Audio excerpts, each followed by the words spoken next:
Hey everybody. I was looking like the Elon Musk thing because everybody's talking about it, and now that I'm a politics commentator, I thought it was interesting. So I want to say some points that I thought they were interesting about this. I think we're entering like a psychopathic society. Probably we're already there, but I watched a documentary and there was a phrase from it that really caught my attention, and it said that one of the clues to see who's a psychopath is that they cannot have friends in the long term.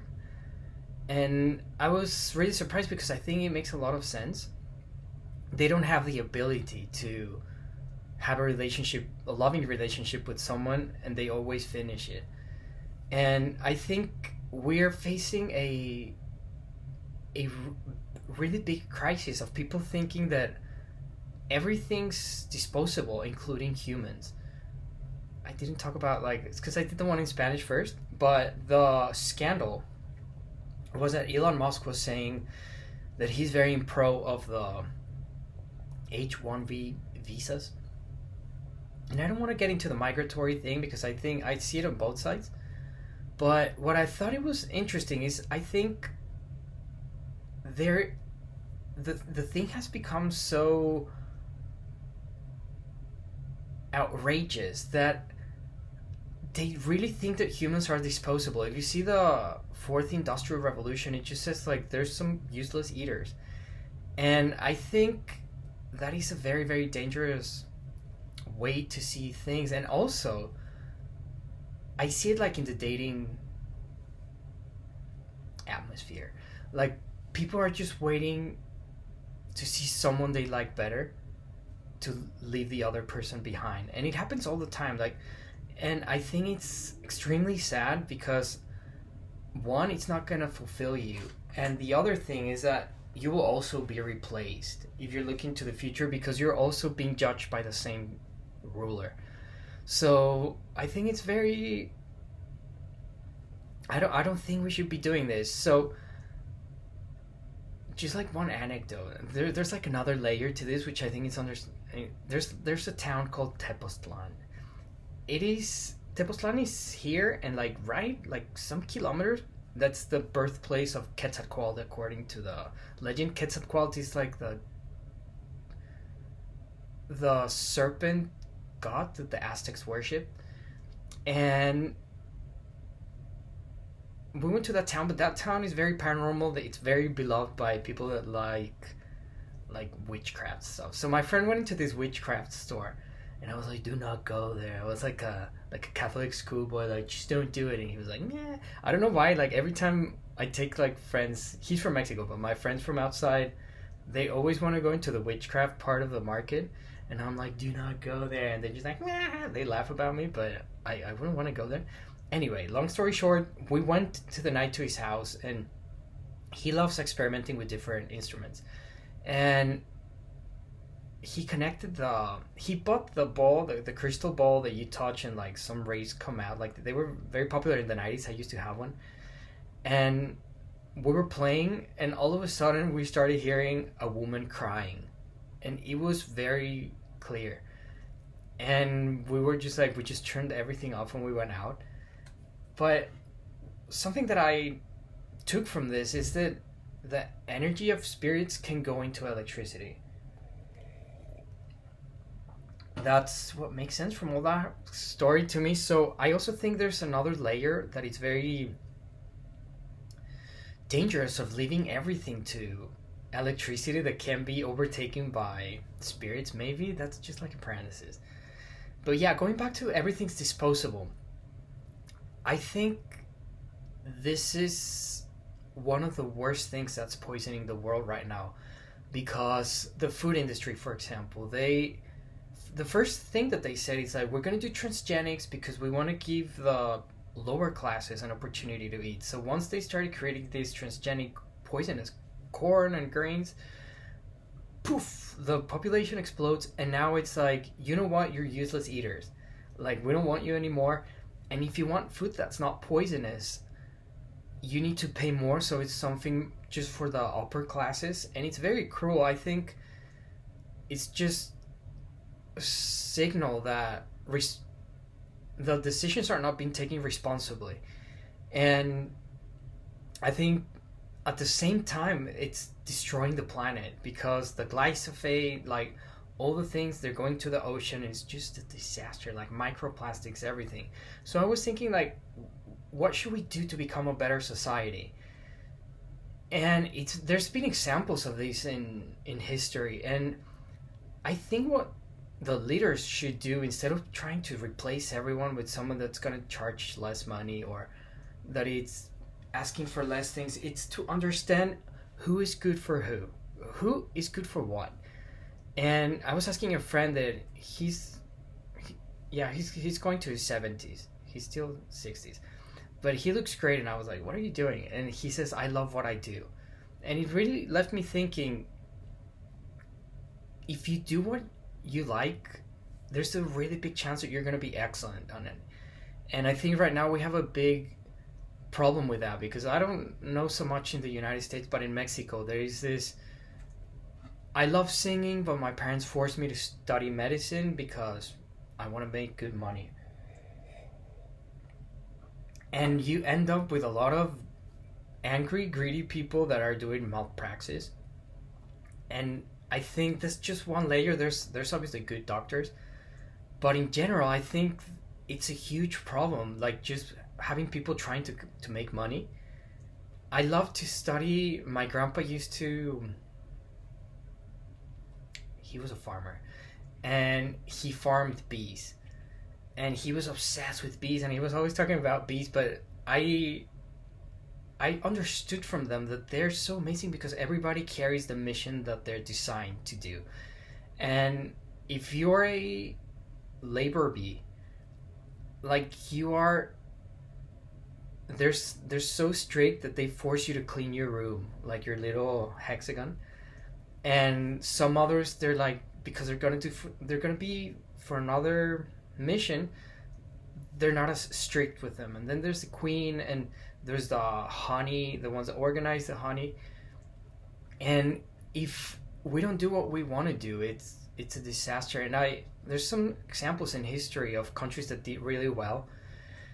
And he was like, what are you good for? And he was like, there was even like a department for like people with psychic abilities. And one of the things that they also focused on, it was for them to have a house, a car, and a family.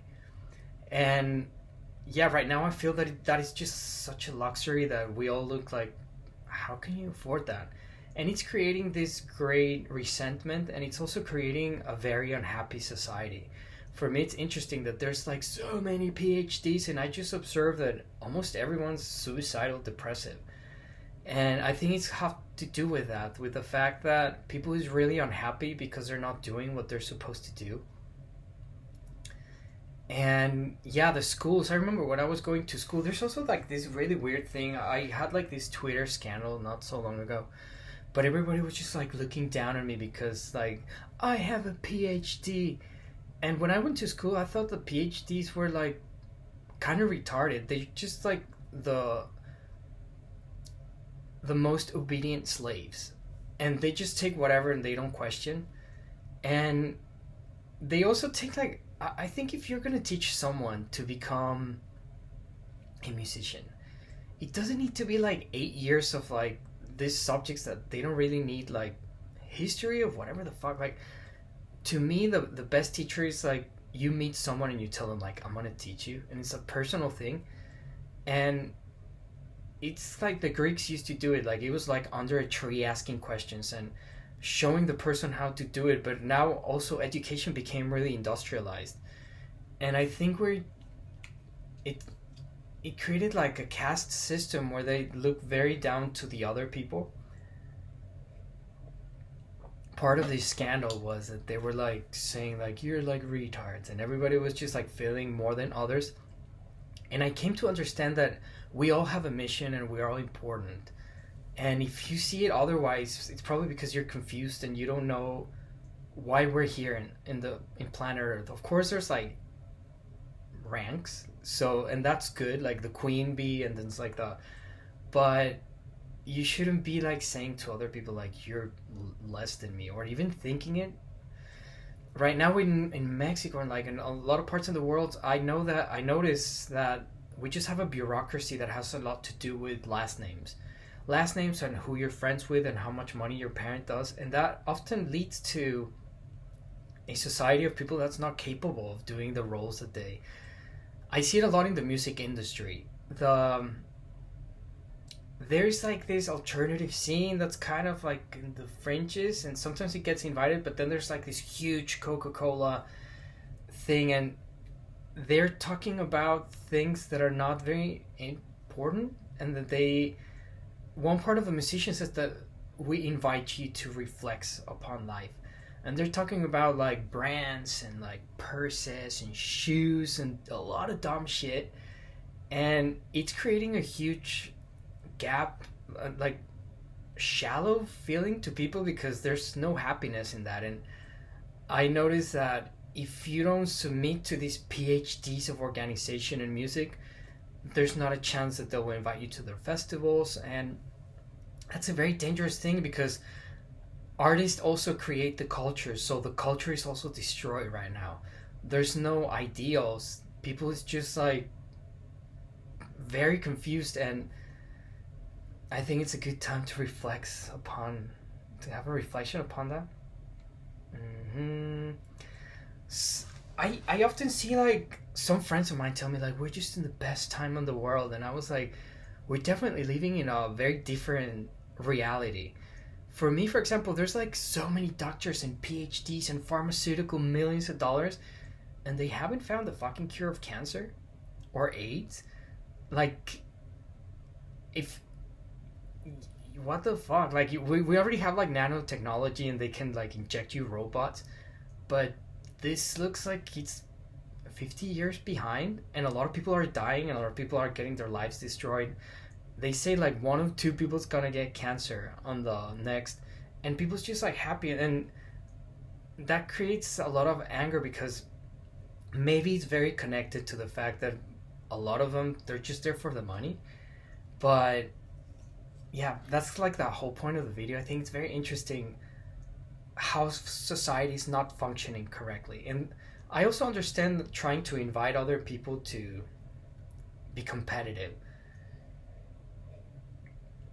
But going back to the bees, I think we have what's necessary on our own beehive. I love the Mennonite culture, because I think they're very intelligent. Although if you see some documentaries on TVs, they say that their teeth are rotten and stuff like that. But I was near to them, and I had like conversations with them in the north of Mexico and also in the south. And they have, some of them adopted technology, and it was like they adopted like John Deere's. Some of them don't use electricity, but some do use petroleum. And as soon as they got the John Deere's, I remember in the farm when we were kids, they called it the John Deere. Yeah. But they didn't say to the older people like, okay, get fucked. We already have like this thing. It was like, how can we use this so we can have more time for what we love, but we still can grow the stuff? And it was a very healthy thing. It wasn't a replacement thing. And I think that focus is way more healthy than what we're seeing now, that it's just like useless eaters, get fucked. And it's also not going to work, because a lot of people with very important things are very poorly paid. I've seen like a lot of farmers like in the EU talking about like, we're so fed up with this. This is not working for us, and it's just like purely satanic how they're destroying the nature. And yes, I think the Mennonites are a great example of how you can use technology to embrace your talents, but not to dispose the others. And yes, hope you enjoyed. Interesting reflections. Bye.